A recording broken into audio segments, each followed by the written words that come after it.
Hi guys! Welcome back to my YouTube channel. Good morning, good afternoon, good evening sa ating lahat. Saan man tayo sulok ng mundo. Sana ay nasa mabuti tayong kalagayan at ligtas sa anuman masamang kapahamakan. At bago ang lahat, shoutout muna tayo sa founder ng Kalingap, Kuya Val Santos Matubang at Edna Vlogs, Kalingap Rob, syempre kay Jack Matubang. At sa lahat ng mga sponsor na walang sawa tumulong sa mga nangangailangan, more blessing to come. At syempre, shoutout din tayo dito sa Kalingap Strikers. Andyan si Ermagalo Mix Vlog,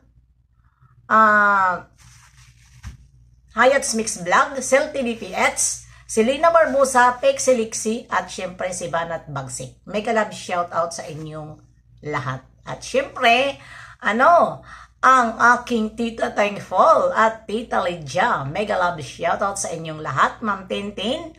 At syempre, Twenville, mega love shoutout, Charma and Aisan. Mega love shout out ang team ng Balingag.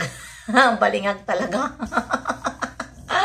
Ayan, At syempre sa atin Langga, ang Dodong Roel, at syempre si Bibi Beyonce, at sa lahat-lahat. Ayan, ano ang ating ngayon reaction video?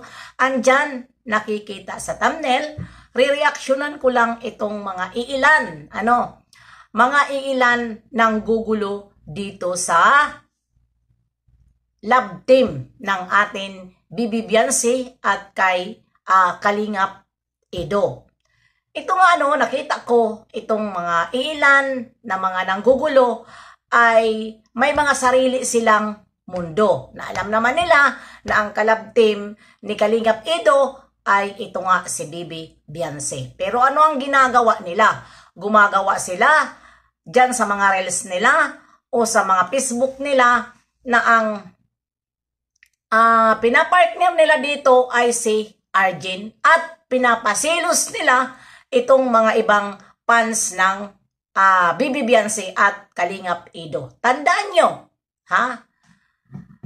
si Arjen po ay hindi po yun kalab team ni Papa Eds, ni Edo. Hindi po yun kalab team. Si Arjen po ay tinutulungan ni Kalingap Edo. Siya po ay beneficiaries para po sa pag-aaral, para po sa kinabukasan. Dahil alam naman natin na yung tinutulungan niya ay isang katulad din sa akin na naghihirap. Diba? Kung talaga kayo, love nyo si Arjen at love nyo si Edo, huwag po kayo gumawa ng ikakasama sa channel ni Kalingap Edo. At ingatan nyo na mabas si Arjen dahil nag-aaral. At bakit nyo ipinapartner dyan sa kay Kalingap Edo? Pagsundo lang ni Kalingap Edo, isasakay sa kutse, sasabihin nyo na, agoy, agoy, agoy. Ayan na, nakapransit talaga. Diba? Kayo ang maingay. Kayo ang naggagawa ng gulo. Diba? Kaya pinantatanggalan kayo ng jacket ni Kalingap Edo at nagagalit sa inyo. Anong sabi ni Kalingap Edo nung live? Wala akong pakialam sa inyo kung panggulo lang kayo sa akin. Pinantanggalan kayo ng jacket. O, napahiya kayo. Diba? Ang hirap sa inyo Alam nyo na ang love team ni Kalingap Edo ay si Bibi Beyonce dito sa kay Kalingap Rob. Gagawan nyo ng ingay, gagawa kayo ng love team ni Kalingap Edo na yun ay tinutulungan lang. Na saan na ay manood kayo dito kay Kalingap Rob, pero sa bagay kay ayaw nyo kay Bibi Beyonce, hindi mapipilit. Pero huwag nyong guluhin ang beneficiary ni Kalingap Edo. Kung talaga supporters kayo, manood kayo dyan, suportahan nyo si Kalingap Edo sa pamamagitan ng kanyang mga beneficiary. Dahil ang kalab team niya ay isa lang. Kaya Kaya nagkakagulo ang fans.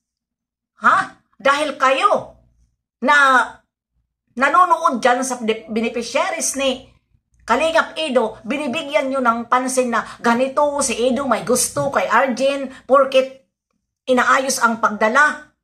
Kumikilig naman kayo. Diba? Kilig na kilig. Iisa lang naman yan na tinutulungan. At hindi gagawa si Kalingap Edo ng kasiraan sa Kalingap. Hindi gagawa ng ibang love team dahil may ka-love team siya. Nandito siya, keboy siya.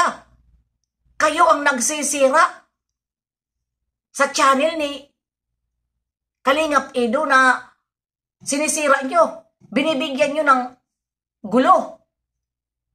Diba? Manood kayo dyan. Manood kayo kung ano ang gusto nyong wag nyo lang bigyan ng mga mag-iingay. Dahil itong mga fans dito ni Langga ay ni Bibi Beyonce ay syempre magsisilos. Alam mo naman, di ba? Alam nyo naman na nag-iingay. Oh. Kaya yun, nagagalit na sa inyo. Pag magalit si Kalingap Edo sa inyo, tatakutin nyo sa ansab-ansab. Hindi naman takot si Kalingap Edo kung mag-ansab kayo. Napapahiya tuloy kayo. Oh. Tapos pag ibaba si Arjen, galit kayo. Sino ba ang gumagawa ng dahilan? Kayo rin ng mga fans dyan ni Arjen. Diba? Huwag nyong gawan ng love team. Dito kayo manood sa mga love team na iba. Hindi yan, walang ka-love team na iba si Kalingap Edo, kundi si Bibi Beyonce lang. Huwag yung i-love team dyan sa kay Arjen. Naalala yun nung nabas si Arjen? Na gusto na magpakamatay? Naalala nyo yun? Diba? Kayo ang dahilan. Ano ba itong reply? Kayo ang dahilan. Kaya nagka-gulo-gulo. Ang hirap sa inyo. Diba? Hindi kayo nagkakaisa. Kung kayo ay ayaw kay Bibi Beyonce dahil dyan lang ang gusto nyo, dahil mga fans kayo ni Kalingap Edo dyan sa mga beneficiaries ni Kalingap Edo, huwag nyo bit-bitin dito sa na mayroon kayong bibitiwan na mga salita na hindi magaganda dahil yan ang inuumpisahan sa mga away-away. Diba? Ikaw pa magsabi si Kalingap Edo na hindi ko po yun si Arjen gusto. Dahil iba ang gusto ko. Inaano ko lang siya, tinutulungan ko lang siya. Hanggat sa akin abot makakaya. Hindi ko po yun magiging forever. Dahil mga bata pa yan, iniiwasan ni Edo ang mga pambabas. Dahil ika nga sabi ni Kalingap Edo, hindi pa kaya nila ang mga basher. Hindi nyo ba yan napapansin? Diba? Sisirain nyo ang ni Kalingap Rab, ang love team ni Kalingap Rab, dahil gagawa kayo ng sarili nyong love team kay Kalingap Edo, yung beneficiaries ni Kalingap Edo, baka